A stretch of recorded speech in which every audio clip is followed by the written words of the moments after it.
Assalamualaikum warahmatullahi wabarakatuh. Kami dari Waalaikumsalam warahmatullahi wabarakatuh. kelompok Kretix akan mempresentasikan DPPL kami. Pertama, nama saya Salsa Putri Adityani. Nama saya Arya Bima Putra. Nama saya Aga Ilani. Nama saya Yudis Aksa. Dan ada Sylvia Yunita, tidak hadir sekarang. Kita mulai aja. Next. Jadi, aplikasi pemesanan tiket kereta api online atau Kretix adalah sebuah aplikasi yang dirancang untuk memenuhi kebutuhan customer kereta api dalam layanan pemesanan tiket kereta api yang lebih mudah, efektif, dan efisien. Terus sistem yang akan dibuat ini dapat mengatasi permasalahan yang sering terjadi ketika memesan tiket kereta api dengan cara konvensional atau offline seperti antrian yang panjang saat ingin memesan. Selain itu, aplikasi ini juga dirancang untuk mempermudah pihak penyedia layanan pemesanan tiket kereta api untuk mengelola data perjalanan. Terus rancangan lingkungan implementasinya, kita sistem operasinya pakai Windows, terus bahasa pemrogramannya pakai HTML, CSS, JavaScript, dan PHP karena merupakan sebuah web. Terus DBMS-nya pakai MySQL, kemudian development tools-nya pakai XAMPP sama Sublime dan kawan-kawannya. Terus berikut ini komponen diagramnya. Di sini ada komponen pelanggan, admin, terus ini ada komponen ada user interface ini. Jadi si nanti admin dan pelanggan tuh nyambung gitu ke interface usernya. Nah, di interface user ini ada komponen login sama kayak pengaturan akun gitu. Terus di sini pelanggan bisa melakukan registrasi, pembayaran, sama pemesanan tiket. Admin di sini bisa melakukan input data, melakukan delete data, melakukan update data tiket, dan melakukan verifikasi pembayaran. Next. Selanjutnya akan dijelaskan oleh teman saya.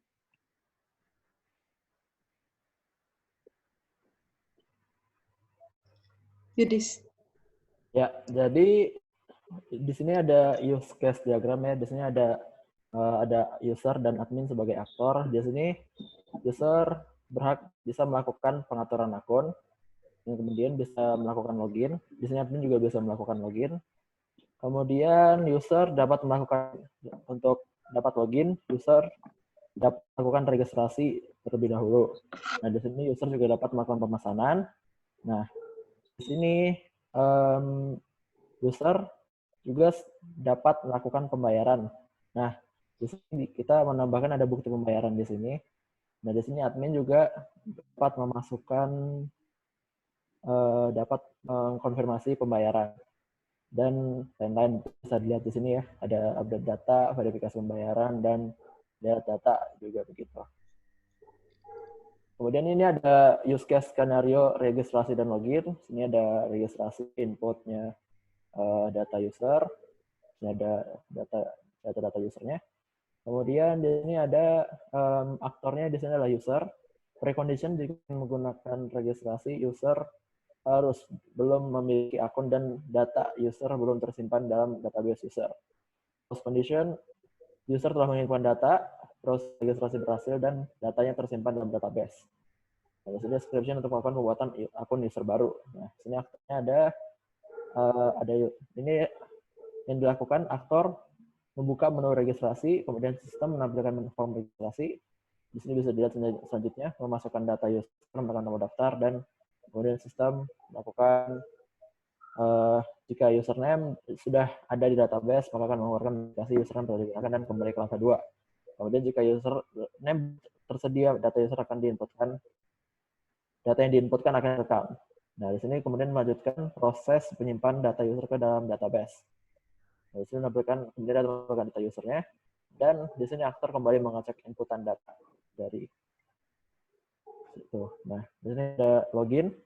Di sini bisa kita lihat ada login, data login, inputnya data login, output, tampilan menu utama, kemudian aktor, user, dan admin, precondition, ke halaman login, dan post conditionnya user berhasil login dan masuk ke halaman selanjutnya. Nah, description di sini untuk melakukan proses login diawali oleh aktor, yaitu di sini user melakukan masuk ke menu login, kemudian sistem melakukan form login, kemudian user memasukkan user dan password, kemudian melakukan tombol login.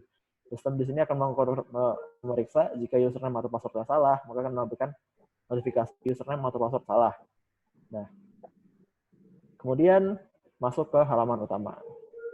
Nah, di sini use case skenario pemesanan. Di sini data inputnya adalah data pemesanan, dan outputnya juga data pemesanan. Nah, sini aktornya adalah user. Precondition akan melakukan pemesanan tiket dan post conditionnya akan berhasil memesan tiket.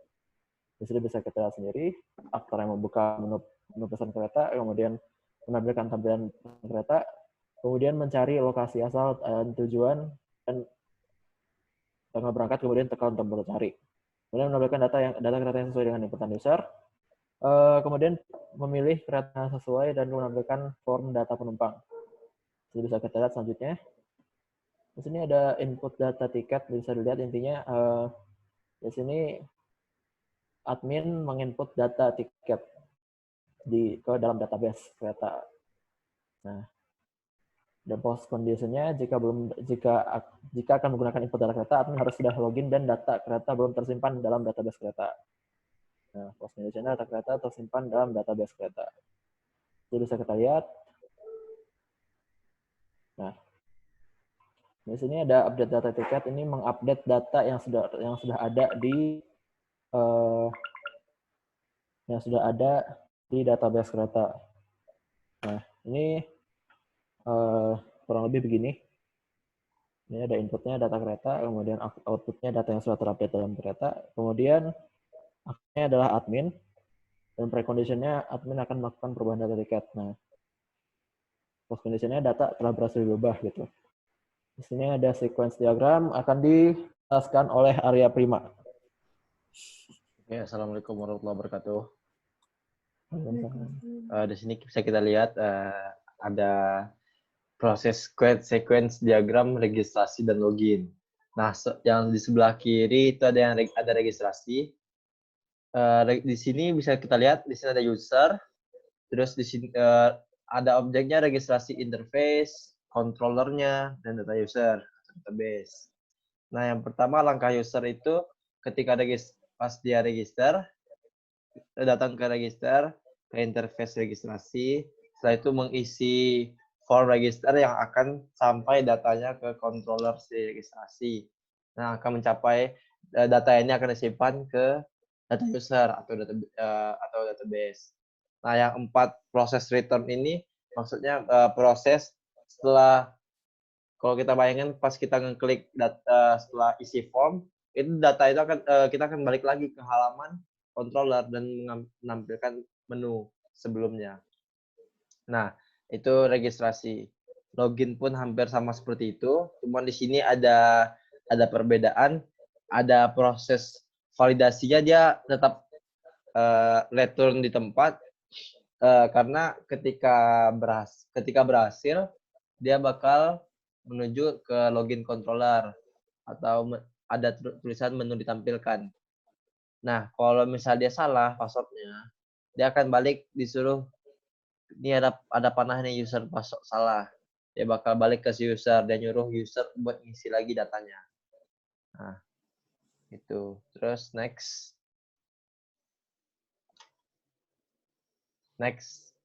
Nah, di sini ada sequence diagram pemesanan dan input data tiket. Begitu juga ini si user memesan datang ke menu interface-nya. Setelah itu dia mengisi data pemesanan controller, habis itu save pemesanan ke database, habis itu balik lagi datanya ke returnnya data laporan, create laporan, dan keluar bukti laporan.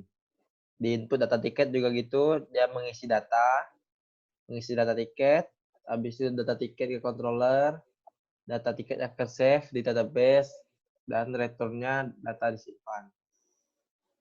Data kesimpan. Next. Di sini sequence diagram update data tiket. Untuk mengupdate data tiket, maksudnya ada upaya mungkin sebelumnya datanya ada kesalahan, terus dia mengupdate. Di sini bisa kita lihat si user mengupdate data tiket ke interface, habis itu sampai ke controller. Nah, sebelum dari controller ke database, di situ ntar ada query untuk update data. Nah, returnnya data terupdate, habis itu menu awal ditampilkan. Next. Nah, untuk kelas diagram dijelaskan oleh Jai. Ahmad Jailani. Oke, Assalamualaikum warahmatullahi wabarakatuh. Di sini saya akan menjelaskan tentang kelas diagram. Nah, untuk kelasnya diagram sendiri, ini adalah merupakan kelas diagram keseluruhan. Di sini bisa kita lihat admin. Admin mempunyai dua atribut, yaitu username dan password. Terus di sini dia akan melakukan get dan set admin. Terus ada user. User memiliki 5 atribut, yaitu username, password, nama user, email, dan nomor HP. Untuk pemesanan memiliki 3 atribut, yaitu ID pemesanan, tanggal pemesanan, serta detail pemesanan. Tiket memiliki 4 atribut, ID tiket, nama tiket, tujuan, dan jadwal. Dan untuk pembayaran yaitu ID pembayaran, bukti pembayaran, serta status.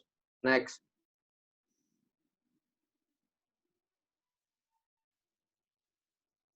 Oh, ini untuk skema database-nya, di mana yaitu pelanggan akan melakukan pemesanan, tiket kereta akan menuju ke arah pemesanan di sini. PK dari pelanggan atau user itu username, sedangkan pemesanan itu ID pesan, PK-nya atau primary key-nya. Tiket keretanya, primary key-nya ID kereta. Ini foreign key-nya diambil dari pemesanan. Username admin dari admin. Untuk adminnya sendiri primary key-nya username admin, dan pembayaran primary key-nya ID pembayaran serta FK atau foreign key-nya yaitu username dari pelanggan. Nah, lanjut. Ini merupakan UI design atau halaman awal dan login dari website ini. Next. Ini untuk UI design registrasi dan cari kereta. Ini untuk UI registrasinya dan ini untuk cari keretanya. Next. Untuk ini UI design dari pembayaran dan input data kereta. Pembayaran di sini nama pembeli atau user tadi, email, nomor rekening, bukti transfer nanti kita upload sudah melakukan pembayaran. Di sini data kereta, ada ID kereta, nama kereta, kelas, nomor kursi, kota asal, kota tujuan, waktu pergi, waktu tiba, serta harga. Next. Next. Udah habis. Oh, udah. Ya. Itu mungkin itu tadi jelasan mengenai skema relasi serta UI design.